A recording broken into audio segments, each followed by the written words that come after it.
And we're live. Thank you so much for all those who are tuning into this live discussion on human trafficking and migration. Today I'm joined by very learned panelists who will help us bring into context a lot of the issues on human trafficking and migration, and generally the topic both in the continent and in Kenya today. So I will go through a round of introduction.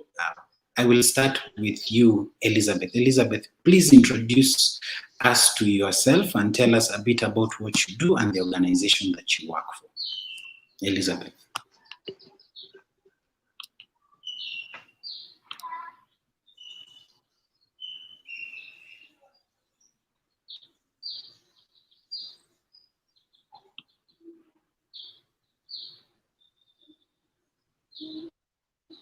Okay, I think Elizabeth has frozen for a bit. Lillian, will you go first? Please tell us a bit about yourself, what you do, and the organization you work for. Okay, so my name is Lillian Obie, and I'm an advocate. I work with Refugee Consortium of Kenya. That is a national NGO that is a legal and psychosocial organization. So we are based in Nairobi, in Kakuma Refugee Camp, in Dadaab Refugee Camp, and also in Garissa Town, where we are able to offer our services to refugees and to also Kenyans. So we offer legal assistance and also counseling to refugees who come to our organization, and all our services are free. So I think that's a brief about my organization and also what I do. I work in the Advocacy and Policy Development Program, which seeks to advance the protection of forced migrants in Kenya through capacity building and also through trying to just change any existing policy in such a way that it enhances the protection of forced migrants in Kenya.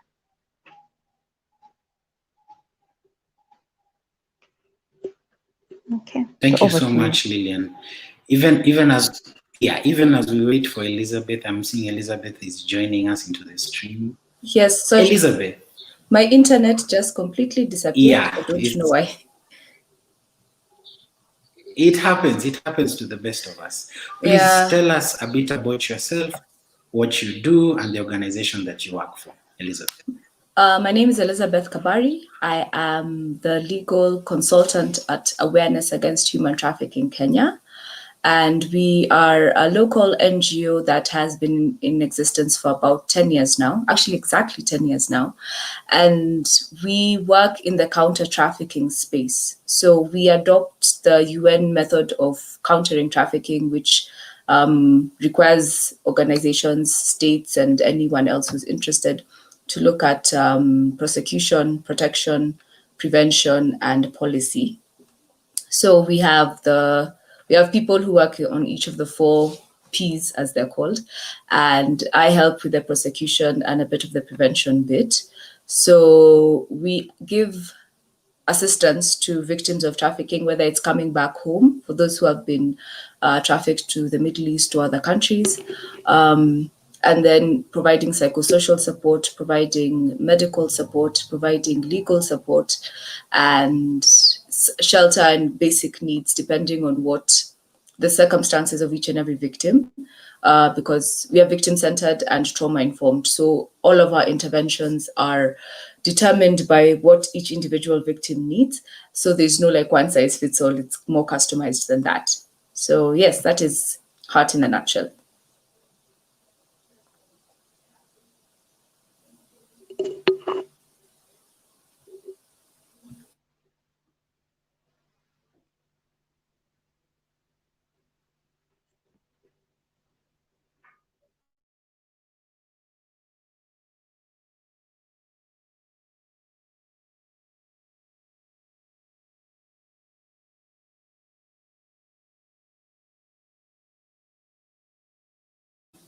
I don't know if there's a problem or if no one is speaking.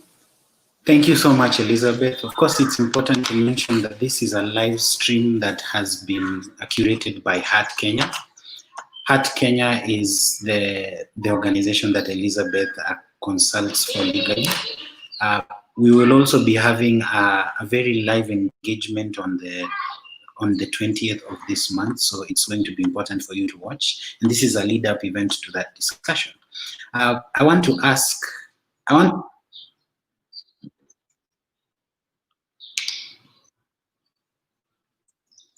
there's no problem.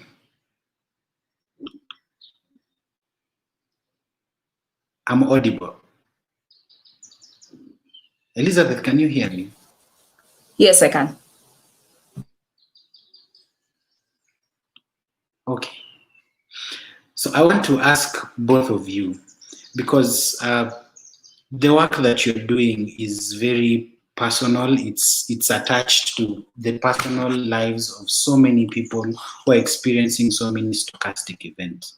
I want you to explain to us what the connection between your current job and your personal life experience is, in line with today's conversation. I will start with you, Lillian. Lillian, what is the connection between your personal life and your current job? Lillian? Okay, that's a very interesting question. The connection between my personal life and my current job. Lillian. I hope you can hear me. Okay. Yes, we can. I think we have lost our moderator. Just a little bit. Okay. Do we wait for him? Or are you on a roll? Maybe you can. We can always try to answer that question, and we keep the conversation going as we wait for him to join. Yeah. Okay, so you were saying? I was just trying to respond to the connection between my current job and my personal life. And I was trying to say that at a personal level, I've always had an interest in protection of people and advancement of human rights. And when you're starting off in law school, at the beginning, you're only thinking of litigation as one of the ways to help people. But as you go along the legal profession, then you come to discover that there's actually so much that you can do, including even, I didn't even think there was something like advocacy. So I really liked the way I can still protect people, but in a different kind of way. Like I don't have to go to court every single day, the way people call it active litigation, but I can still use my background in the legal profession to try and see how best to help migrants that I come across in my professional life. So that's how I'd say it interlinks together. What about you, Elizabeth? Okay, so for my part, I actually went into law because I had one major driving factor, which is my interest in helping marginalized and vulnerable groups, particularly women. And I guess it was a natural progression from there to, women and LGBTQI people and children. Those are the three that really speak to me as a person. So it was really a natural progression from that to trafficking because majority, at least in the Kenyan context, majority of the victims of trafficking are women. And because of how discrimination and systems of power work, being a woman who is trafficked can be more detrimental than being a man. And even in terms of recovery, their needs are a bit more complicated. So when I knew human trafficking was a thing, and you see it on TV and Law and Order and NCIS and all these procedural shows, and you think about it in that context, but I hadn't stopped to think about what it looks like in my country's context. And once I did, I guess I just couldn't not work in this space because one, it's one of those things that people don't think is happening. Two, to an extent, it has been inculcated in our culture. Things like you go up country, you find a 16-year-old girl, and you save her from poverty by bringing her to your place to work as your domestic help, and you don't she doesn't continue with school. you don't treat her well, you don't pay her, that's basically exploitation, and you have brought her from one place to another to exploit her, so you've trafficked her. But in our culture, that's what the wakubwas do, that's what the well-off relatives do, and that's not right, and we need to stop. People need to stop having rights based on how much money they have. So once I looked at it from that point of view, I guess there was no way I couldn't not work here. So yeah, that's the tie. I seem to have what people call a bleeding heart. And this is something that I think more of us need to work on, and more of us need to draw attention to. And also a lot more needs to be done in terms of government and government response, government resources, and even litigation and creation of a legal and policy framework. So yeah, those are things that I care about deeply. So that's why I'm here.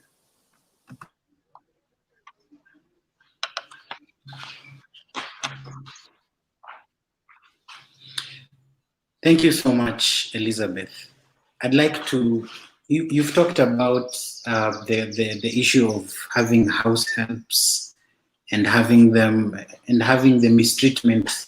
And most people don't even know that that's a huge element of trafficking and other such things. But then I want to bring the conversation closer to policy, because what I have picked from what you have just said is we have duty bearers, and we also have the holders of certain aspects of responsibilities. So what is the conversation on policy in as far as the topic today is concerned? What are the existing policies? Are they successful? Are there any shortcomings when it comes to the matter we are talking about? Let me direct that first to Lillian, and then we will come back to you, Elizabeth. Lillian.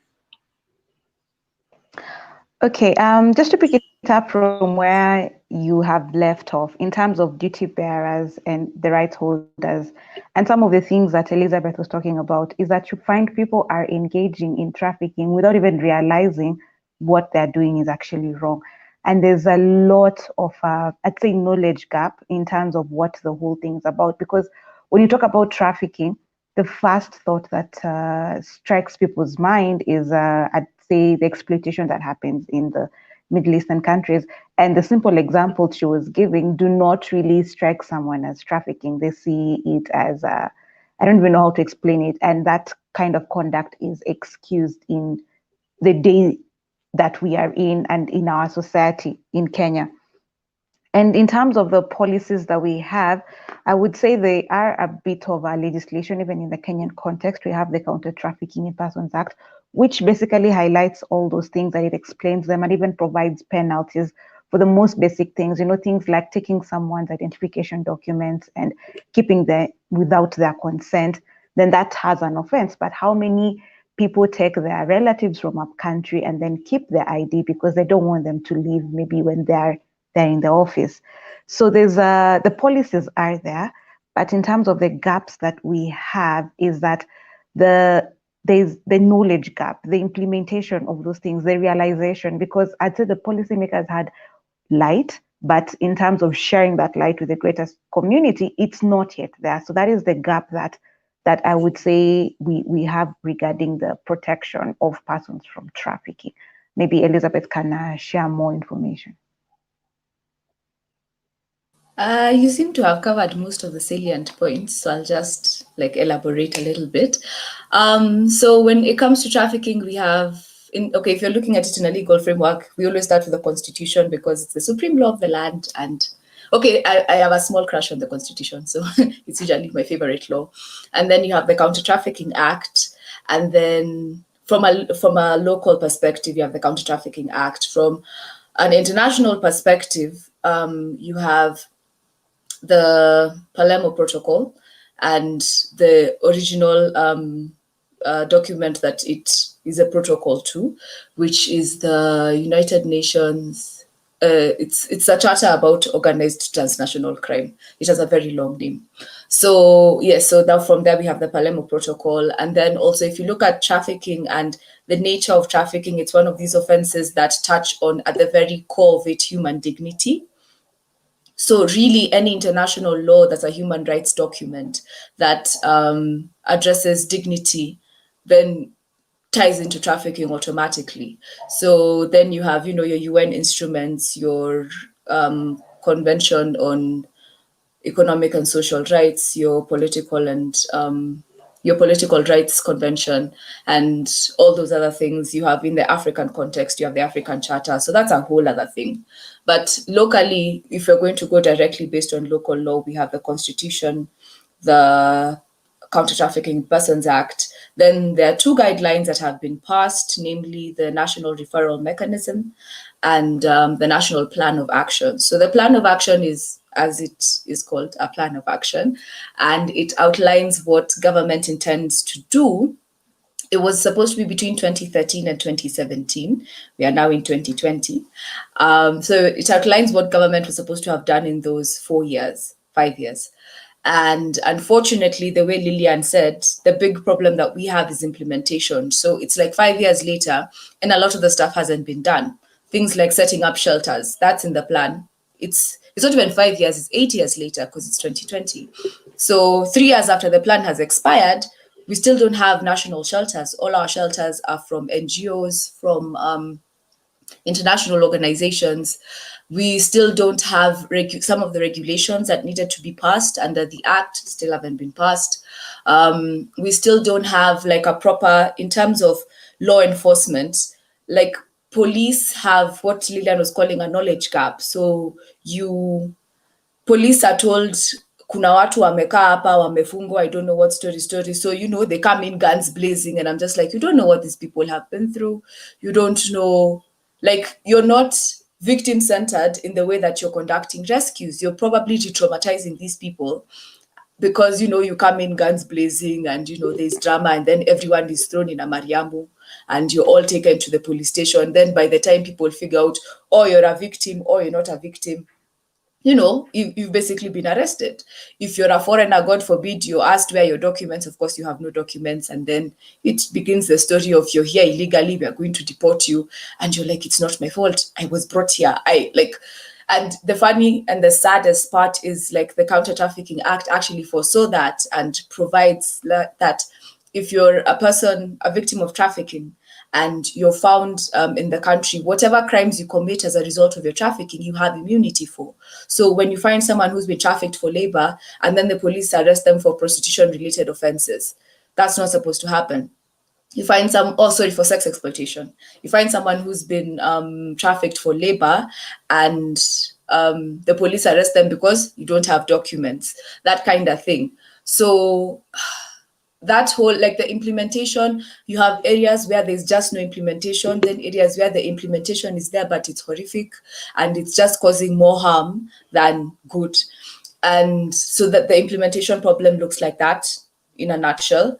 In terms of gaps, which I had spoken about a bit before, we still have some regulations that haven't been passed. The National Referral Mechanism seems to target CSOs more than state actors. So, which for me is quite baffling, because I'm just like, but it's a state obligation. We need to stop counting on CSOs to do state work. Like, no one pays us taxes.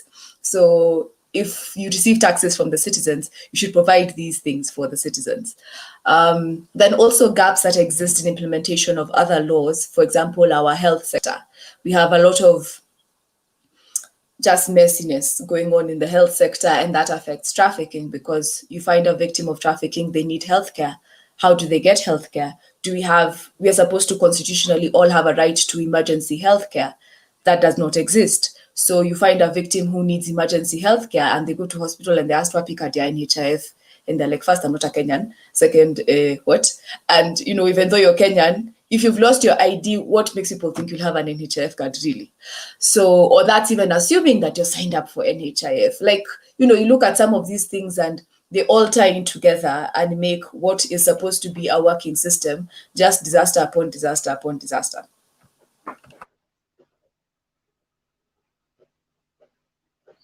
Thank you so much, Elizabeth. You have touched quite a bit on what I was about to ask next, which was about the new bill and what it seeks to address. I don't know, could you square in a bit more on the new bill? It is stated to be a success. The refugee bill. We hear so many people in the new refugee bill. Everybody's talking about it in a way that assumes it's a game changer when it comes to litigation, in as far as refugees and integration is concerned. Even before I follow up the question with one on integration, could you touch a bit on the refugee bill, and then we will have Lillian weigh in a bit later. So the refugee bill is, it's a good first step. Okay, it's a good second step because you already have existing legislation. But for me, what irks me the most, and it really just stuck with me, in fact, when the most not amazing, depressing factor about that bill is that it has no refugee involvement, which for me, I don't get. Why are you passing laws about people that don't include the people? So the structures that it sets up does not include refugee involvement. It has, government watus, CSOs watus. That's great, but you can't, and that's the same problem we have with trafficking, I think. You can't have a law that's addressing a group of people that doesn't have the involvement. When we have youth-related legislation, we have, youth who are there. There needs to be a boy, okay, a man and a woman. Yeah, because you said above 18. So a man and a woman. But for the refugee bill, there's no refugee representation. And for me, I'm just like, that rubbed me the wrong way. And if what we are trying to do is move forward and have responsive systems, it doesn't work if you don't have the people who you're supposed to be responding to, or feedback or input from them. So yeah, for me, that's the most striking thing about it. In terms of litigation, to be honest, I haven't quite thought of it, because when you look at refugees and victims of trafficking, unfortunately, they're not people who have ready access to the legal system. So I feel like litigation is one of those things that come after. And I might be a bit jaded, so terms and conditions apply to this statement, but I don't feel like litigation is the way to get the Kenyan government to move for the most part. You need litigation and political pressure, litigation and pressure from the community, litigation and pressure from, unfortunately, international people, funders, donors, the EU, the US, that kind of thing. So in terms of litigation for refugees, I'm not entirely sure how successful that would be as a strategy, because, we've been doing strategic litigation for the last, forever. And since the new constitution came in, it really boosted strategic litigation. But the problem with that is, when you have a government that doesn't heed court orders, what is the point of going to court to get court orders? It's, yes, it's nice to have them and to have them there as this is what we're supposed to do. But if it doesn't get done, then you have papers that say things that confirm what other papers said. But for the victim, for the refugee, for the victim of trafficking on the ground, what does that mean for them? What does that look like for them? How is it, as Lillian said, how is it realized for them? Because we can have papers until the cows come home. But if nothing is actually done to implement what's in these papers, then what are we doing and for whom?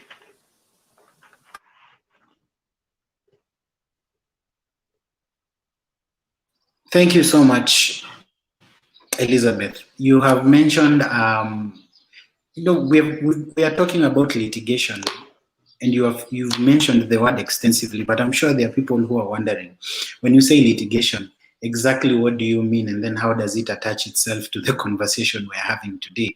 And even as I prepare Lillian to probably respond to that question, I'd like to bring in the context from my own understanding of the fact that while we have refugees in what we call a catch-22, in the sense that we tell them the law will provide X and Y for them, but at the same time, they are not assured representation by the law. The way the Constitution of Kenya says, a sovereign citizen of the nation of Kenya is accorded this and these rights.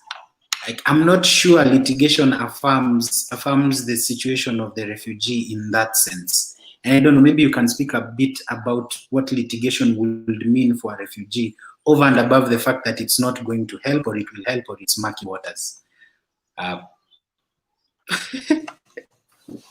Okay, so would you like to go first? litigation.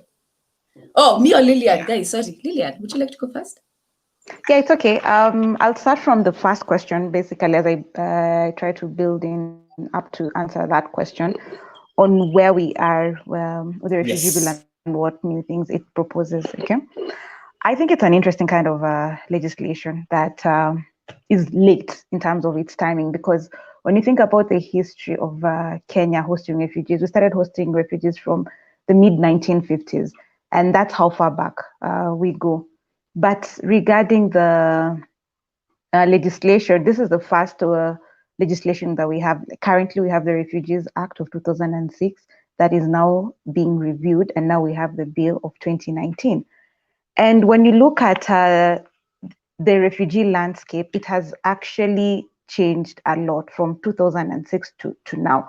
You'd find a lot of people who, when you talk about refugees, that they would not really even understand who are refugees, again, which goes back to the previous point we're talking about lack of information. But just to put this bill into context, is that it's interesting because, number one, it is anchored in the new constitution, which is something that the new constitution, brought in a number of rights, a number of responsibilities, and it's a great piece of legislation when you think about it. And since 2010, other legislations were to be changed just to align it to what the constitution provides, even in terms of non-discrimination and inclusion of people. And because I know you're going to talk about even inclusion, and that's what the constitution talks about. And that is one of the reasons that called for the review of the 2006 Act. And it's also captured in the bill. Another good point I'd say about the bill is that it's anchored, it just didn't fall from space. It draws on the principles of the 1951 Refugee Convention, which is a great thing. And another great thing that this bill also does is that it is also drawn from the African legislation, which is the Oau Convention on Refugees, which is also very lovely, because so many times you'd look at Africans who just, I'd say, copy paste some of their legislation from Western countries without even thinking about what's happening within the region. And the good thing about that is that it recognizes persons who flee because of, I'd say, acts of aggression, or even things like climate change, because that's something that we have. Because the discussion today is about migration and refugees, because people are moving. Sometimes you'd find from a drought-stricken area to a place where they can find food. But if you look at that kind of person within the international scope, that person cannot be considered a refugee, or because of climate change. But when you look at the African context and the African definition contained in the Oau Convention, that person can be a refugee. And you'd find a lot of persons, sometimes even from South Sudan or even Somalia, who came when there was drought, were considered refugees because of that. So that's a good thing. In terms of linking it even with trafficking, because that's also the conversation that we have today, is that the law does not penalize someone for illegal entry as long as they want to seek asylum. And I think that's a plus even for victims of trafficking.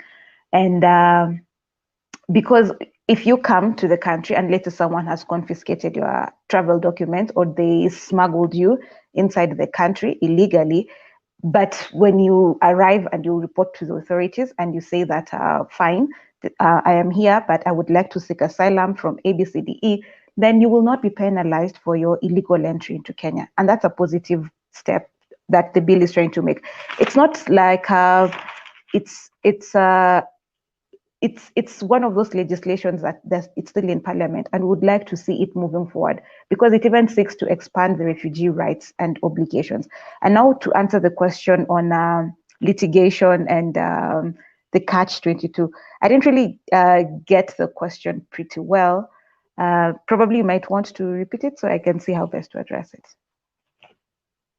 Yes, so the question was, litigation is a catch-22 for refugees and for lay people trying to understand the position of refugees, in the sense that the law affirms the rights and freedoms of people who are sovereign citizens.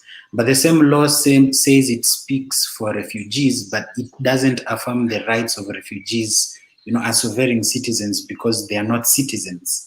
So they are found between like a rock and a hard place, and it's hard to understand how legally they are, how legally they draw their security from the law, a law that says it supports them. So Okay. I was just asking you to weigh in on that.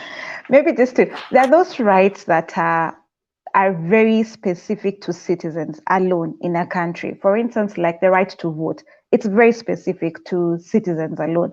But there are those rights that belong to everyone, regardless of your status in a particular country. Even if you are a prisoner, even if you're a forced migrant, even if you're a victim of trafficking, even if you are a refugee for that matter, things like right to life, it's a right that you have regardless of your status in a particular country. And when you look at the wording of laws, you see even when the judge, the Supreme Court Maraga, said that Parliament should be dissolved. So there was this discussion about what the meaning of must and shall, and that goes to show how when you're reading the law, you have to be very clear. So when you're reading some of the rights, particularly the Constitution, then you'd find that some rights start with every citizen has the right to, and then it lists it out.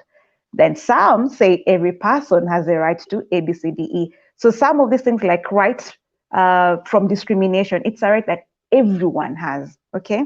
So that's not even a catch-22 situation for refugees. Things like freedom from torture, that one is everyone. So they're protected. Things like, I'd say, right to life, okay?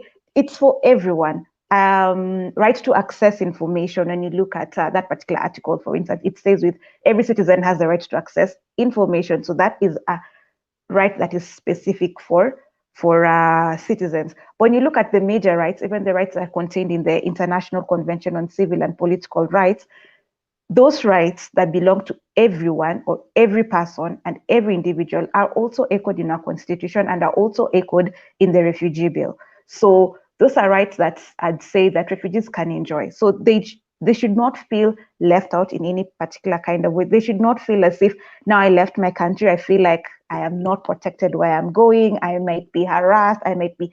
It should not be a valid fear, because wherever you go in this world, then you are protected as a person in your own right. That's what I can say, unless Elizabeth had something to add. Does Elizabeth have something to add? No, not really. I think she's covered it all. Like it's okay, but just no, yeah, one point actually. The law, as she's pointed out, the law has, for the Constitution has a Bill of Rights, and the Bill of Rights has specific rights that belong to every person, regardless of nationality, regardless of status, and the right to health care, that is for everyone. The right, freedom of movement, no, that's limited for citizens to an extent. So when you look at the rights framework that we have in the Constitution, a lot of it applies to everyone, including refugees. But then now the problem becomes implementation.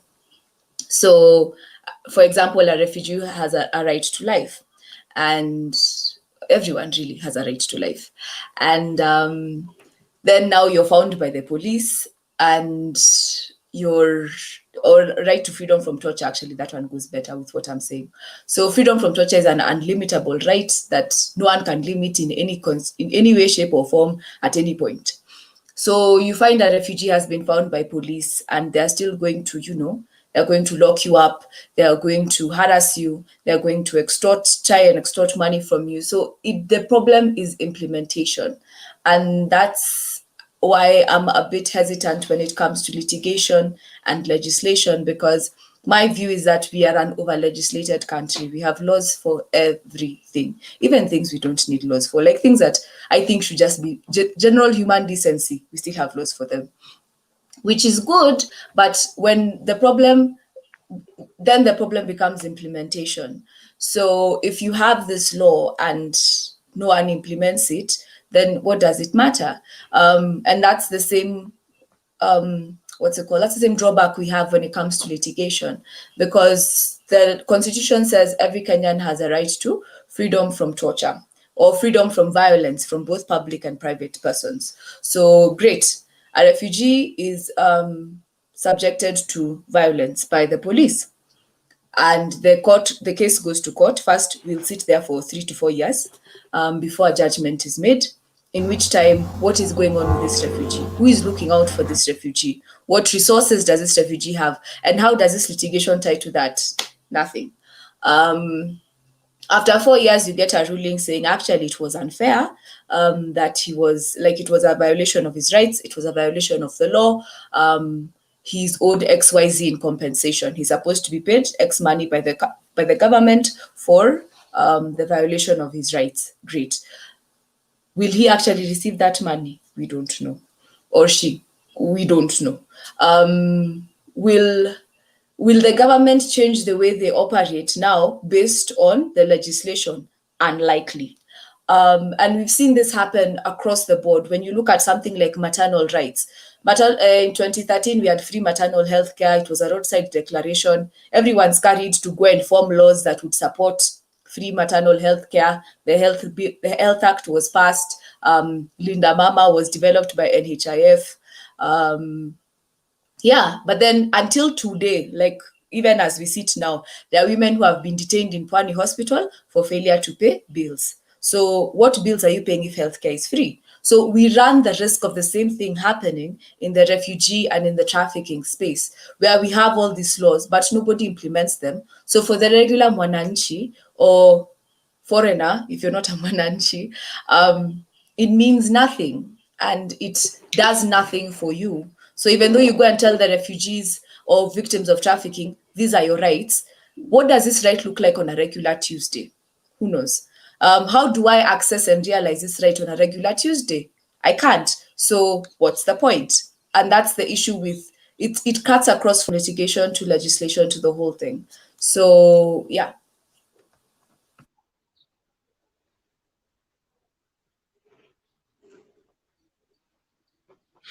Thank you so much, Elizabeth. I want to broaden the discussion but in a way that focuses on still a bit about the law, in as far as the concept of integration is concerned. So we've had, when we talk about the issues of refugees, we hear the word integration thrown around a lot. And for people like me who do not work directly in control with refugees, we do not understand the implications of integration. So I'd start us off by asking, what is integration and who qualifies for integration? Lillian. Okay. So integration, that's actually a nice one. Integration, I'd pick it up from the basic definition, dictionary definition of integration, which is just to involve, to bring together. You know, if we're part of like this conversation, we're integrating others through the live stream, okay? So they can be part of it. So it's not a 3-person conversation, but it's involving various people.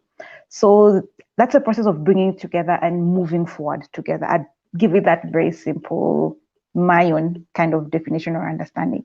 And to bring it into context of integration of refugees is how can we then bring them to be part of the conversation. And there's some point that Elizabeth was talking about integration and involvement of refugees. The face value, you might feel like refugees are not being integrated or bring forward to the fore, but the government is actually making strides towards integrating refugees. And I'd even start from the development of this bill. When bills are usually passed, persons are usually called to give their views or their contribution to a particular kind of legislation. The most interesting thing that happened last year when the National Assembly was trying to discuss and get public views is that it actually went to major refugee hosting locations in Kenya, and it got views from refugees, and refugees were able to give their views, and they submitted memorandums, and they addressed members of parliament, and they said, we feel this and this about this particular clause, can it be rephrased? And it was really an interesting kind of conversation just to have them come forward and give their views. And that was, I'd say, a part or a way that refugees were brought inside the conversation and were part of the discussion that involved them. And when you're talking about it from the legal, even the legal context, the law even does provide for opportunities or mechanisms where a foreigner can be integrated into the community. For one, we have a social integration where it is foreigners being or a person being able to access the same social facilities like schools and hospitals and public gatherings and such like things, which we can clearly see, because when you go to school, you'd find that schools have enrollment programs for refugees. Even I think Safaricom Foundation also a few years back took in refugees. So you'd find that is a form of social integration that people can able to access. You'd find also things even in where they live in the community is that we have the Calabe settlement scheme, and that is it's a different kind of setup or a model from what is common, where we have the camps where it is just refugees who stay alone. But in this particular setup, and Calabe is found in Turkana County, right next to Kakuma camp, where you'd find refugees living together with Turkanas in the same kind of setup. So this house here belongs to a refugee, and then the next house belongs to a Kenyan. And that kind of social integration is just happening, and people walk around freely, and they're able to walk together and shop together and go about their day-to-day life without any kind of problem. As Elizabeth said, there is some challenges regarding implementation of some of these processes and bureaucracy. Now, when you go to the legalistic challenges, where now someone, for instance, wants to formally apply for integration through the legal channels, maybe like resident status. So you'd find the process is actually very long and bureaucratic for foreigners generally, which is something that we would like to see probably changed so that persons are able to enjoy these rights, because they are contained in our legislation. But moving away from the legal kind of integration, when you look about the social integration, it's actually being achieved in a day-to-day kind of basis, and people are able to enjoy that. Thank you. Thank you so much, Lillian.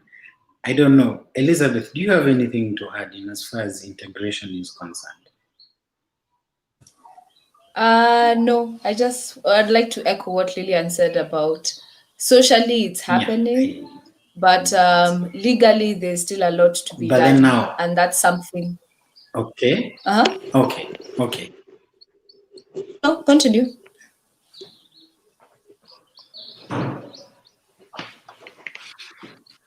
Oh, you can continue. I was just repeating what you had said, so it's nothing new.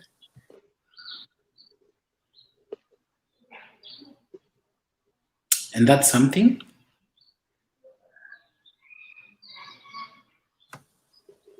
I think, wait. Okay. Okay, great. So I want us to talk about, we've talked about integration, we've talked about the law, we've talked about policies. Yes.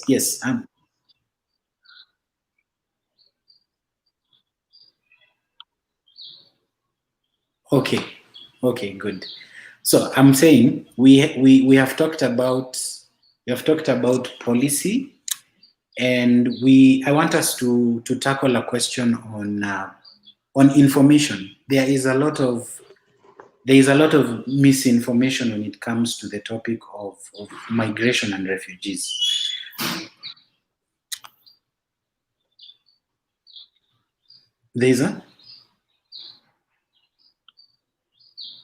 Can you hear me? Yes, we can hear you. Am I audible? Yes, we can. Yes, we can. You are. I can hear you. I'm audible? Yes. Okay. So the question I'm asking is, are there places where one can access information on human trafficking and migration? Of course, I'll send this over to you, Elizabeth. Are there places where we can find information on human trafficking? Elizabeth. Oh, we have lost our moderator, but I shall answer the question nonetheless. So, yes, there are places that you can find information on human trafficking. For example, HAART's website is an amazing resource for both people working in the counter trafficking space and people and victims of trafficking. Also, there are other NGOs that are working in this space, and they have sites as well.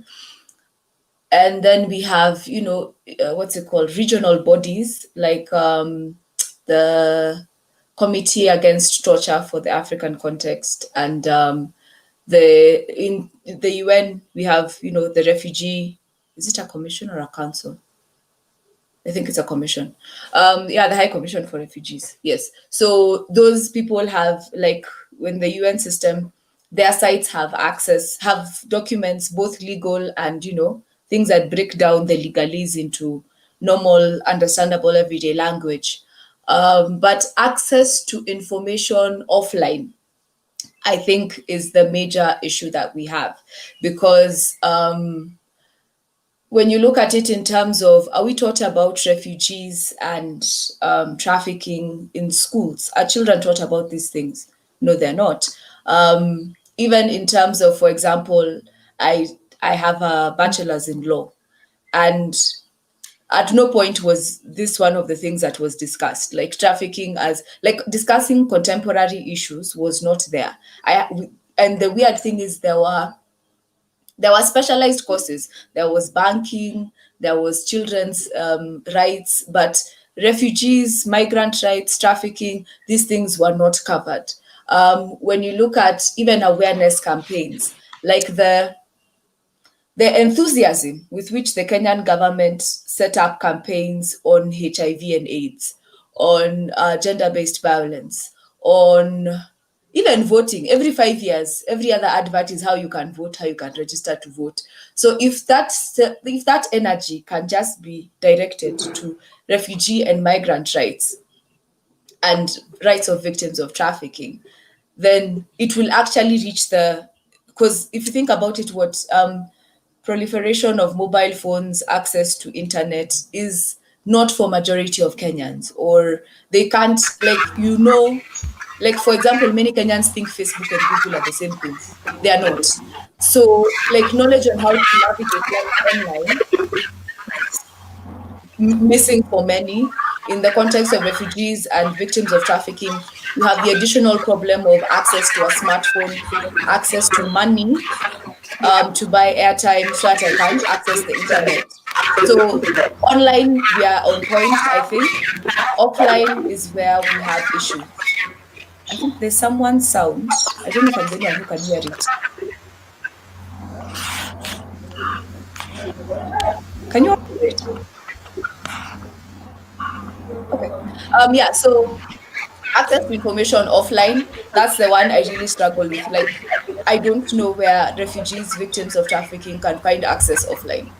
It's just not something that we have inculcated into our IC, publicly available, largely available IC.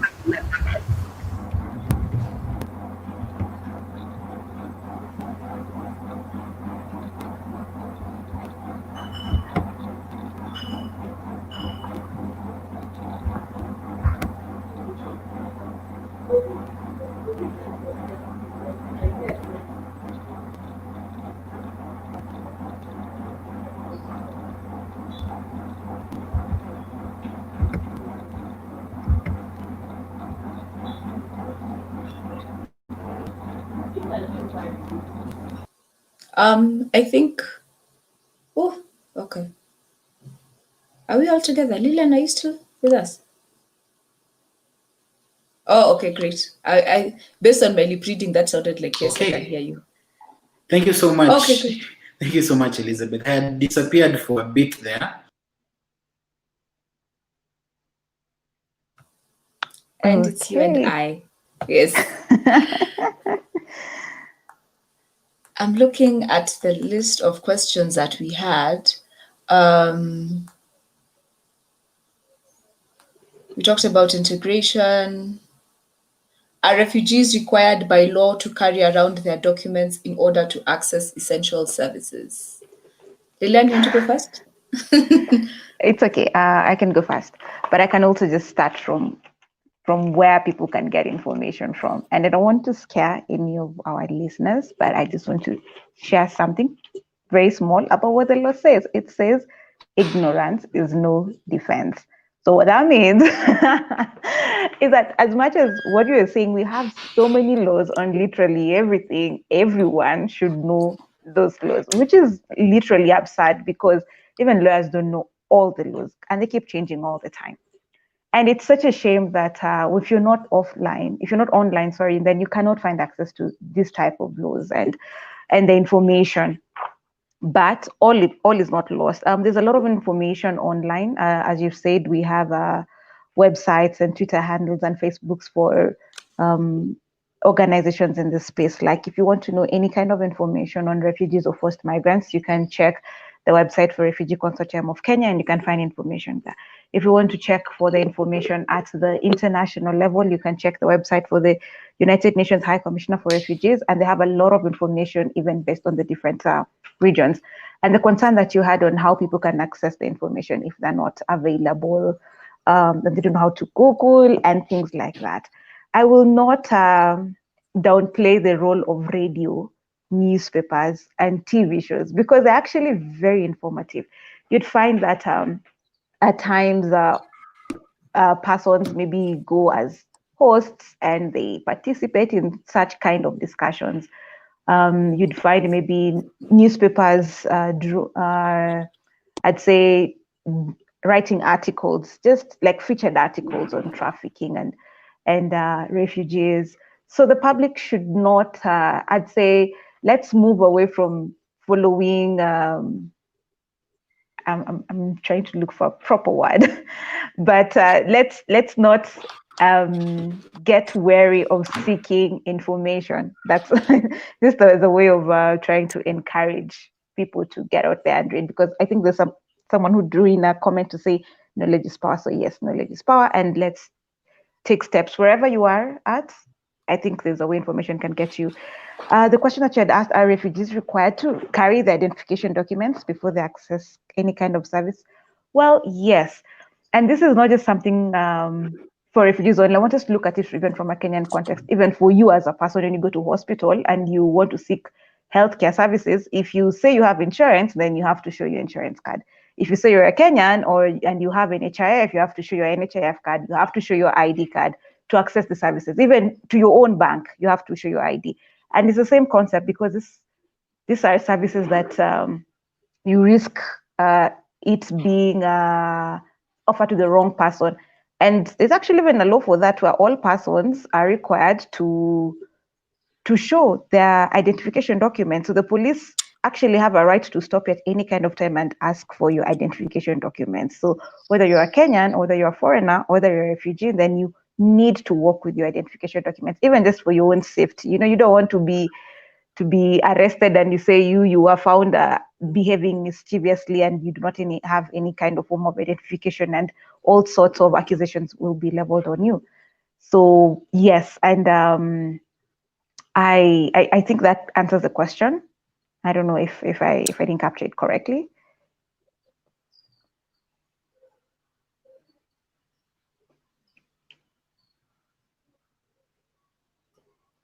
I believe you did. I don't know. Am I audible right now? If you can hear me, just give me a thumbs up. Okay. I am sorry I kept disappearing for the past few minutes, but I'm here now, and we have a few minutes left to the close of this live broadcast. And I want to invite a gentleman who was supposed to be with us from the beginning, but because of a time zone difference, is currently in Ghana, I believe. I want Cookie to tell us. Cookie Woha is a journalist. He's also a curating member of the Youth Against Slavery movement, and he is working for All Africa Media Network in Ghana. I'd like to invite you, Cookie, to weigh in on the whole concept of of refugees and migration. Please tell us, based on your experiences, what thoughts will you share with an audience that is willing to learn about the plight of refugees? Cookie.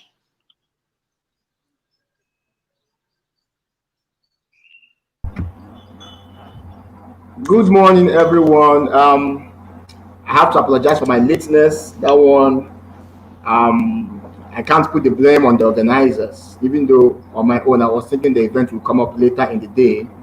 It's 9:05 now in Accra, Ghana.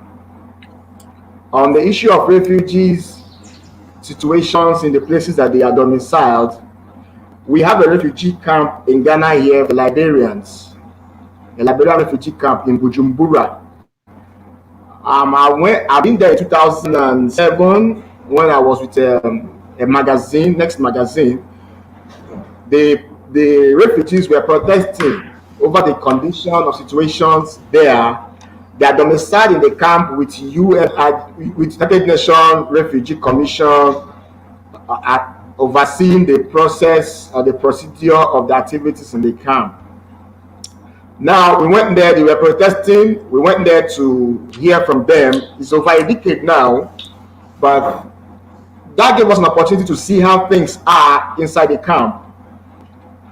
It's okay, it's manageable, there's no need to talk down on the activities or the efforts of the UN organization, but there are certain limitations on them to be able to live their life to its full potential. They were not allowed to work in Ghana, as in gain work. There are so many rights that were denied them for being refugees. And sometimes, even till now, there are few recorded cases of violence around the camp or in the camp. People do kill. There was one of a refugee killing a fellow refugee and not the rest of them. So at least this is my own first-hand information on the issues of refugees that I've encountered myself in Accra, Ghana. Following on that, there was a time that government requested for them to come back and encourage them to return back home, that there is peace in the nation. Most of them do not see needs to go back because they're already a little bit comfortable where they are now, and they're not seeing any future for them back home because there's no adequate, possibly there could be no adequate good plans for them to start all over again with what they've lost during the war. So they prefer to stay in Ghana regardless of the limitations on their right to be able to gain full employment. So that is that. But of recent, I do not really engage with refugees to know their situations. We've concentrated on human trafficking and smuggling of migrants. We have an event we call African Elders and Women Intercultural Dialogue, which is a platform that we use to bring people together to come and discuss on cultural issues and how they affect the women folk and limit their potential ability in the community. Now, last 2 years we concentrated on trafficking, and in our discussion we realized that culture is playing an important role in influencing irregular migration, which is contributing to human trafficking as well. How is that happening? In Africa here, we have a new culture, or culture is dynamic, culture evolves, but we have developed a new culture that life anywhere else is better than on the African continent. So the youths are always looking for, some people can save up to ₦1 million, that's like $3,000, $4,000, and go to countries like Vietnam, Laos, that their own nation is somehow economically more better than. Instead of using the $3,000, $4,000 to set up a business in your own country, you spend it to go to destinations that there are likely more difficulties for you to even survive or thrive in those places. So that is a bit different from refugee and irregular migrants. There is disparity in those two discussions. So, but my conclusion on this issue is there need to be more efforts on prevention and sensitization to enable the people to understand the situation of things when they are about to migrate to places that they might limit themselves. Thank you for now.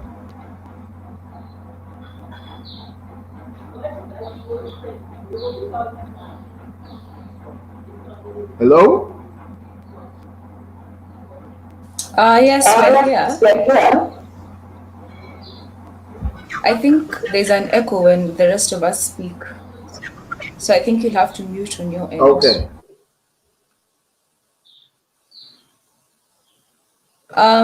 So thank you for that, Cookie. I think we have lost Omeka for a minute. He should be back shortly. Oh, no, he's here. Great. Okay. Omeka, the floor is yours.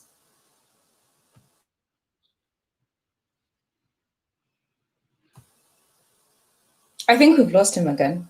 But just to, I don't know, Cookie, I appreciate the view that you've given us of the idea that other countries are better off than our own countries. But I don't know if that's an African thing per se. I think it stretches across. I think the grass is always greener on the other side. And thank you so much. Thank you so much, Cookie, for that input. Wait, Omeka, I think there's a delay. We had run through most of our questions, but thank you for the context. No, I'm here. No, there's a delay in you hearing what we say, I think. And now he's gone. This internet has just come to refuse us to prosper. Anyway, so yeah, just the other, I think if we look at it from a migrant refugee victim of trafficking point of view, there's also the thing of there's no harm in wanting better for yourself, wanting better for your family. And if it's not working out at home, I don't think we can look at it from the point of view of you going outside to look brings upon you bad fortune. Like, I don't know if I'm communicating, but it's like, I think people should be able to, and I guess that's the purpose of a lot of these regional bodies, the EAC, ECOWAS, SADC. I think the UN wants to get there eventually, but we have no idea. But just free movement of people, the ability to seek opportunities and seek livelihood anywhere, I think is a right that we have, and that we should everyone should be able to get it, because based on that you have all these white people who come into Africa to, work for whomever, and even they come here because they're seeking a better life. It's cheaper to live in Nairobi than it is in New York. Food is better, weather is better. So I think seeking a better life is something that goes both ways, and we should not penalize people or look at people a different way, or kind of blame people for seeking something better than what they have at home. Because I think that's just the nature of life, to be honest. Those are my views.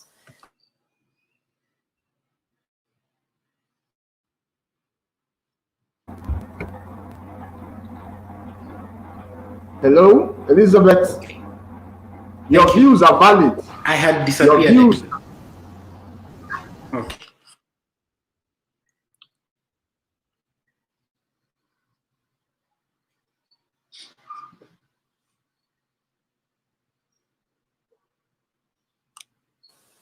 Okay. Yeah, I thought Cookie was talking. Cookie, are you done?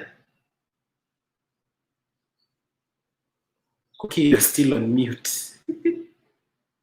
I left the floor for you. I left the floor for you when you came back. Okay. Okay.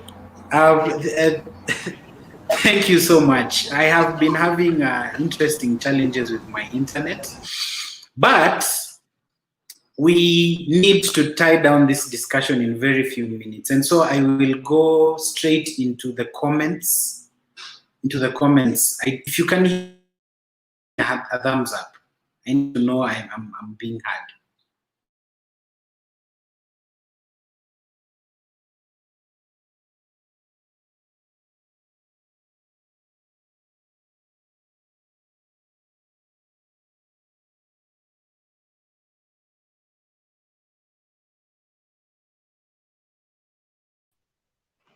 Our moderator seems to be having a serious internet problems today. Yes, quite. But I don't know, Lillian, maybe as RCK, you'd be better placed to answer this. If they're human rights activists who fight for refugee rights, really? It was a question in the comments. Yes. Yes, we have a refugee activist, and I'd even start by even saying we even have refugees themselves who I'd say are activists in their own right. You know, we have civil societies which are led by refugees, and it's really impressive to see how they advance refugee rights. And even sometimes, even for the community, you know, even during this corona period, you'd find that people were struggling to even just find food, and these organizations sought foods from well-wishers, and they gave the refugee community and even some Kenyans. So that was something really impressive to see within the refugee space. And even we'd have organizations, though they are led, let's say, by Kenyans, but they still work for refugees, like Refugee Consortium of Kenya. We have IRC, UNHCR, Kituo cha Sheria, and very many other organizations that seek to advance refugee rights in Kenya currently.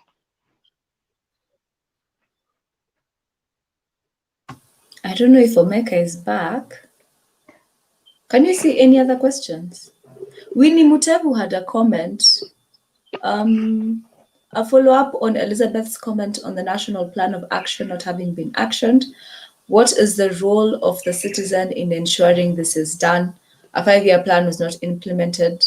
What can be done to hold the government accountable?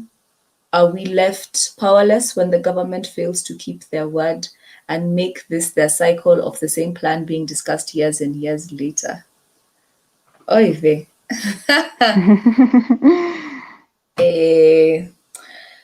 I don't know. Are citizens powerless? Ideally, no. But what can be done? Lillian, any thoughts? I'd say Kenya is on the right track in terms of legislating things. We are really trying to be on the right side of history. When 50 years to come from now, we check the books, we'll have all the laws for literally everything. Are we left powerless when the government fails to keep their word and make this their cycle of the same plan being discussed years and years? Yes, I think we are. Because then I think the government, it's like it's denying, it's giving us, but it's taking again. So it's like it wants to look as if it's helping, but it's helping at its own pace, which is quite, I'd say, heartbreaking for the normal mwananchi, because it's like someone, right now the students are supposed to go to school, and then your parent tells you, I know you're going back to school, but I will buy you your book in 2022. But you're doing your exam in 2021. So for me, that's what I'm looking at in terms of even internalizing that question. Just to add on to what you said, you also look at I think it's called the rat race. Like, so many people are stuck trying to make a basic living that we don't have the time, the energy, or the resources to take to the streets, for instance, or to go and petition, parliament to do ABCD. Like, those things take time and energy and knowledge of bureaucracy that regular common everyday people don't have. Like, you'd need to go and ask a lawyer, how do I approach parliament to say BCD? Like, there are sometimes when government actually reaches out, which is great. But when government doesn't reach out, our avenues, and then also because, we have seen several videos of people going to protest and, being tear gassed within 3 or 4 minutes of the protest beginning. So even, is that sustainable? If you're the sole breadwinner and your leg gets broken in a protest to protest refugee rights, how have you helped your family, really? So yeah, the system doesn't seem to work. Again, I think it goes back to what I was saying, unless there's external pressure. So pressure from other governments, pressure from larger bodies like the United Nations, donors. So yeah, I think that's all I have to add to that. I don't know if we have Omeka or if Cookie wants to add something.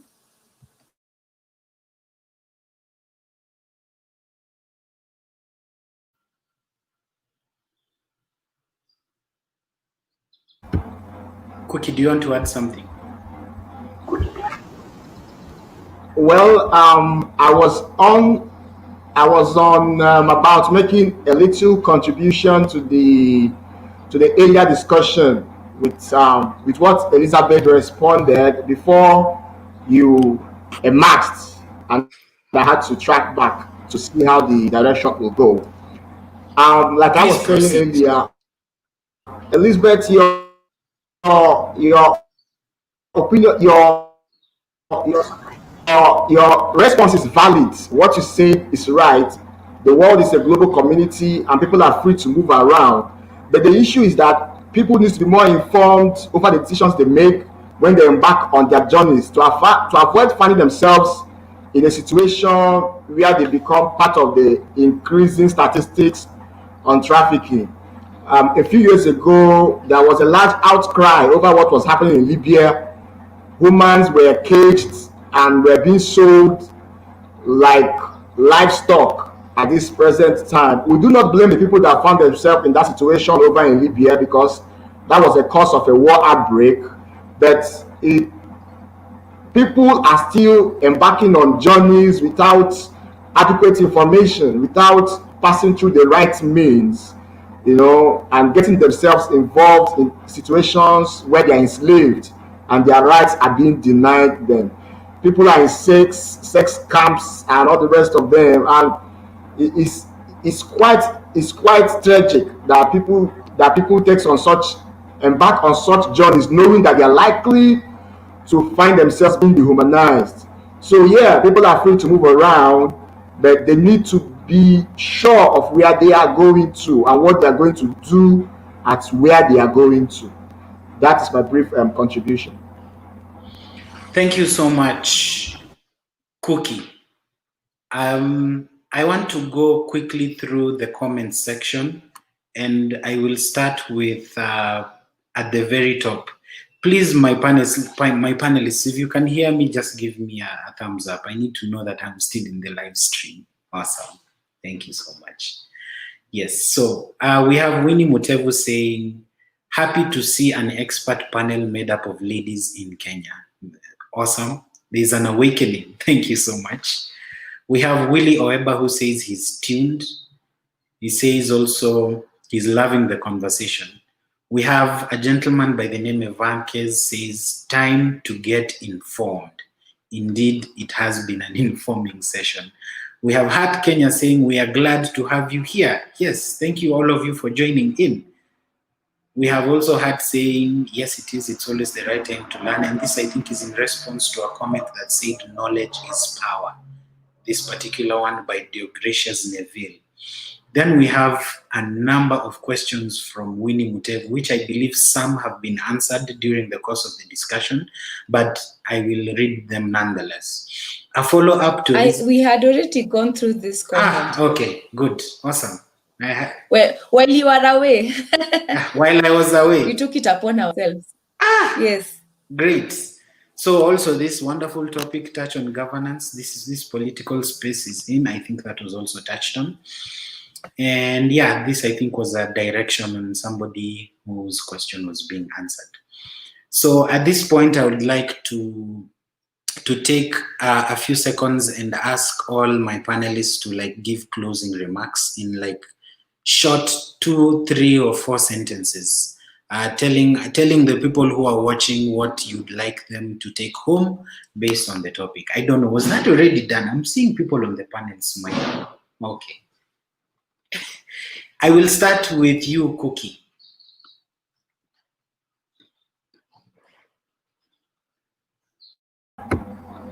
Okay, thanks to everyone that participated in today's discussion. My last take is there is need for us all to sensitize the public, even those in the rural areas that do not have access to newspaper or websites.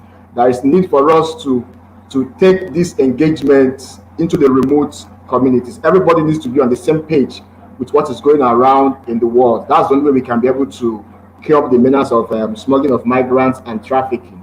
As for the refugees, I think most of the efforts is with the governments and United Nations who are making the laws of engaging with them. But we in the civic society or media needs to also highlight on their issues, put more efforts on bringing to the limelight the challenges that they are facing, so that those who are making the laws will adjust in some situations and ensure their own comfortability. That is mine.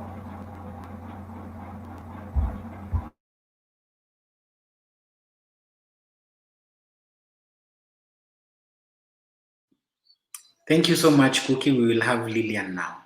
Lillian. Watu waende nyumbani wakifikiria nini? What should people take home? People should take home the thought that we are all potential refugees. And that's something very scary. So don't sit in your pretty corner and think it doesn't involve me. I'm in my own country and I don't care for that.